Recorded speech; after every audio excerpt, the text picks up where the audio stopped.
1000 follower নিয়ে অনেকে content monetization পেয়ে যাচ্ছে, অন্যদিকে রিলসের ইনকাম বন্ধ করে দিচ্ছে। সব মিলে হিজিবিজি অবস্থা। তো হ্যালো এভরিওয়ান, আসসালামু আলাইকুম। কেমন আছেন সবাই? আশা করছি সবাই ভালো আছেন, সুস্থ আছেন। যে যেখান থেকে দেখছেন আমার এই ভিডিওটা অবশ্যই ভালো লাগলে শেয়ার করে দিবেন। তো যেটা বলছিলাম, ফেসবুক আসলে সবাইকে এভারেজে কন্টেন্ট মনিটাইজেশন দিয়ে দিচ্ছে।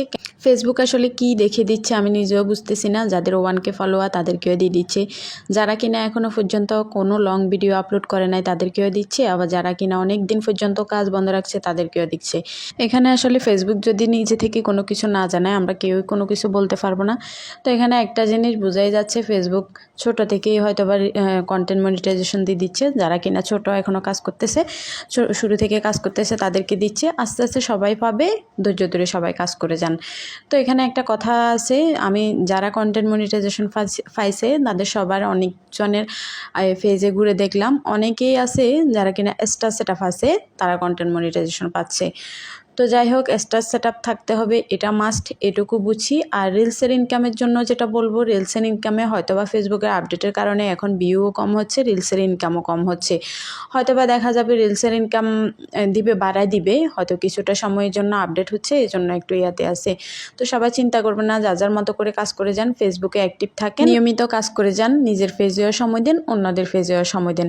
একদম যে ফেসবুকে কন্টেন্ট মনিটাইজেশন পেয়ে গেলে ইনকাম শুরু হয়ে যাবে, বিষয়টা এমন না। আবার অনেকে দেখা যাচ্ছে যে ফেসবুকে কন্টেন্ট মনিটাইজেশন নাই কিন্তু ভালো একটা ভিউ আছে, একটা সময় আপনিও পেয়ে যাবেন, দেখা যাবে তখন আপনার একটা ভিডিও ভাইরাল হলে সেখান থেকেও ইনকাম আসবে। তো যাই হোক, কথা বলতে বলতে অনেক রান্না করে ফেললাম। শিমের বিচি রান্না করেছি চিংড়ি দিয়ে সেহেরির জন্য, আর এখানে মাছ রান্না করব। মাছটা রান্না করার জন্য একটু ভেজে নিচ্ছিলাম, অন্যদিকে ছোলা বুটা একটু ভেজেছিলাম সামান্য অল্প পরিমাণে, আর কিছুটা পেঁয়াজ, কিছুটা আলুর চপ ভেজে নিয়েছিলাম। আলুর চপটা ভাজা স্কিপ হয়ে গেছে।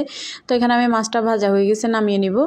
আমি এখানে অবশ্যই সন্ধ্যার সময় ইফতারি আর সেহেরির দুইটা খাবারে বানাতে গেলে অনেক ঝামেলা হয়ে যায়, যেহেতু বাসায় ছোট বাচ্চা আছে। দেখা যাবে একটা ক্লিপ নিলে আরেকটা নেওয়া হয় না।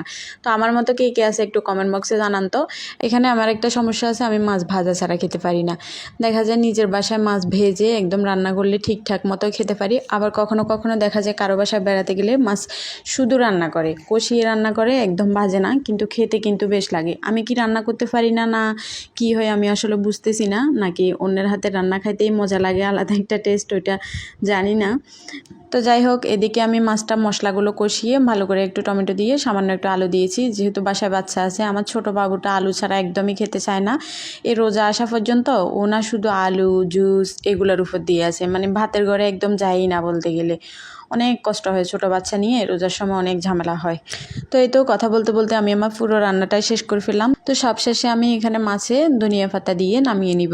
তো এই ছিল আমার আজকের সারাদিনের রান্নাবান্না। সবাই ভালো থাকবেন, সুস্থ থাকবেন। ভিডিওটা ভালো লাগলে অবশ্যই একটা শেয়ার করে দিবেন। আসসালামু আলাইকুম।